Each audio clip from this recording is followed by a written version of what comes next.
దేవునికి స్తోత్రం. ఈ దిన జీవజల ఊటైన దేవాదేవుడైన యెహోవా శక్తివంతమైన వాగ్దానం. నీ హృదయంలో నుండి జీవధారలు బయలుదేరును కాబట్టి అన్నిటికంటే ముఖ్యంగా నీ హృదయమును భద్రంగా కాపాడుకొనుము. సామెతల గ్రంథం 4:23. ప్రియా సజీవుడైన దేవాదేవుని బిడ్డలారా, ప్రభువైన యేసుక్రీస్తు మహిమ కలిగిన నామములో ఉదయకాల సమయంలో మీ అందరికీ నా హృదయపూర్వకమైన వందనాలు తెలియజేస్తున్నాను. హృదయములను కాపాడుకునుము అంటున్నాడు పరిశుద్ధాత్మదేవుడు.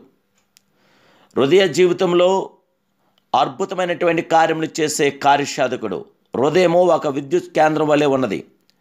విద్యుత్ కేంద్రం నుండి కరెంటు బయలుదేరి దీపములను వెలిగించున్నది, యంత్రములను తిప్పుచున్నది, పెద్ద పెద్ద పరిశ్రమలను నడిచేటట్లుగా చేయుచున్నది.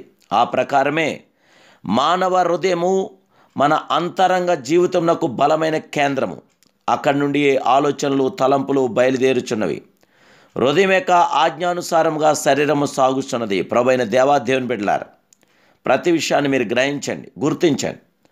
మనము క్రీస్తును సొంత రక్షకునిగా, ప్రభువునుగాను అంగీకరించినప్పుడు ఆయన ఆత్మస్వరూపిగా మన అంతరంగ పురుషుల్లో నివసించున్నాడు.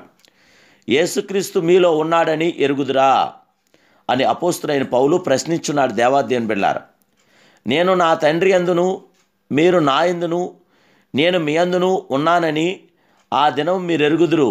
మేము వచ్చి నివాసము చేతుము. యోహాను సువార్త 14:20-23 మీరు చూస్తే ఈ సత్యాలు మీరు గుర్తించగలరు. ఇలాగూ మహిమగల రాజు మన హృదయంలోనికి వచ్చి నివసించుట ఎంత గొప్ప ధన్యత, ఎంత గొప్ప భాగ్యము.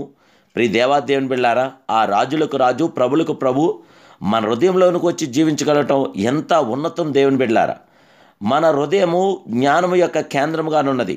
రాజగు సొలొమోను దేవుని వద్ద అడిగి పొందినది బుద్ధి వివేకం గల హృదయము. దేవాదేవుని బిడ్డలారా, ఈరోజు మనకు కూడా పరిశుద్ధాత్మదేవుడు బుద్ధి వివేకం గల జ్ఞానమును, శాంతి, సమాధానము, ఆదరణ, సంరక్షణ ఇవ్వగల గొప్ప దేవుడు. హృదయము మనస్సాక్షి యొక్క కేంద్రముగానున్నది. దేవుని సన్నిధానంలో సంతోషముగా ప్రవేశించుటకు మనస్సాక్షి నిర్దోషంగా ఉండవాలని ప్రభుపేట తెలియజేస్తున్నాను. దేవుని వాక్యంలో మనం చూస్తే మన సాక్షికి కల్మషము అలాగే తాచుకున్నట్లుగా ప్రోక్షించబడిన హృదయములు గలవారము, నిర్మలమైన ఉదకముతో స్నానము చేసి శరీరములను గలవారమై ఉండి విశ్వాస విషయంలో సంపూర్ణ నిశ్చయత కలిగి యథార్థమైన హృదయములతో మీ దేవుని సన్నిధానంకు చేరుదము అని హెబ్రీ 10:22 మనం చూస్తున్న గొప్ప సత్యం. ప్రియులారా, జీవం గల ఈ దేవుని వాక్యంలో ఈ సత్యాలు మనకు కనపడుచున్నది. కానీ దేవుని బిడ్డలారా, నీ హృదయం ఎల్లప్పుడూ పరిశుద్ధాత్మతో నిండుకొని ఉండనేమో. పరిశుద్ధాత్మ అభిషేకం పొందడానికి పరిశుద్ధాత్మ దేవునితోటి మీ చేతులు ఎత్తండి, మీ హృదయాలు ఎత్తండి, మీ ఆలోచనలు ఎత్తండి. మీకు శాంతి, సమాధానం, నెమ్మది, ఆదరణ పరిశుద్ధాత్మ దేవు గల గొప్ప దేవుడే మన ప్రియ హృదయాల కాపరి. ప్రియ దేవుని బిడ్డలారా, కైనా ఈ యొక్క దేవాదేవుని ద్వారా అద్భుతమైన కార్యం జరుగుతుంది. హృదయశుద్ధి గల వారు ధన్యులు, వారు దేవుని చూసుదరంటుంది. మత్తయి గ్రంథం 5:8. ఈరోజు మనం దేవుని చూడాలి. పరిశుద్ధాత్మ దేవుని యొక్క సన్నిధి మనం పొందాలి. పరలోక ప్రసన్నమైన ప్రతి ఆత్మకార్యం మన పట్ల జరగాలి. కనుక జయం గల దేవుడికి మనస్ఫూర్తిగా మీరు ప్రార్థించండి. మీ ప్రార్థన ప్రభు ఆలకిస్తున్నాడు, ఆలకించే దేవుడు మీకున్నాడని గుర్తించి ప్రార్థనలో ముందుకు సాగండి, ప్రార్థనలో ఏకీభవించండి. మహిమాస్వరూపుడైన మా ప్రియమైన కన్న తండ్రి, నీకు స్తోత్రాలు. నాయనా, నువ్వు ఎంతైనా నమ్మదగిన వాడు, నమ్ముకోదైన గొప్ప సాయకుడు. ఉదయకాల సమయంలో మా యొక్క ప్రార్థన విన్నపాలు మీరు ఆలకించండి.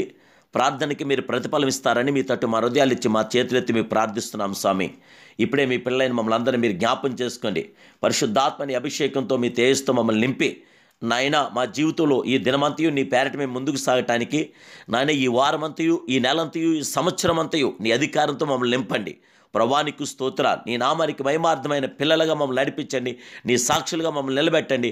మా ప్రత్యేక సమస్యలు పరిష్కారం దయచేసి మాకు శాంతి, సమాధానం, నెమ్మది, ఆదరణ, కృప మీరు మాకు దయచేసి మా చేయి పట్టి నడిపించమని యేసుక్రీస్తు పరిశుద్ధ నామమున ప్రార్థిస్తున్నాను పరమ తండ్రి. Amen, amen, amen. May God bless you.